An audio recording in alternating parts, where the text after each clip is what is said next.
Welcome to Burlap Teachers. Enjoy the video. You start by installing the latest iTunes for Windows and launching it immediately. This is required because Apple Music on Windows runs through iTunes. Sign in with your Apple ID now. If you don't have one, create it and verify your email. Make sure two-factor authentication is enabled on the Apple ID so iTunes accepts the sign-in reliably. Once done, open iTunes and click Account in the menu bar to proceed to the next step. You'll now click Account and choose Sign In, entering your Apple ID and password. Why this matters is it links your purchases and subscriptions to iTunes. If prompted for a verification code, enter it from your other device. Next, go to Edit Preferences and enable Sync Library or iCloud Music Library so your Apple Music library appears on Windows.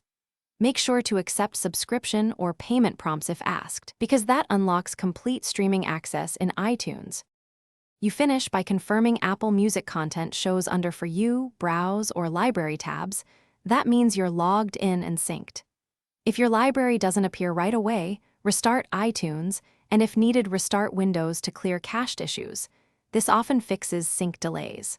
If problems persist, check your internet, ensure your Apple ID shows active subscriptions, and sign out of iTunes, then sign back in to force a refresh. This troubleshooting step resolves most remaining. Thanks for watching. Consider subscribing if this video helped you.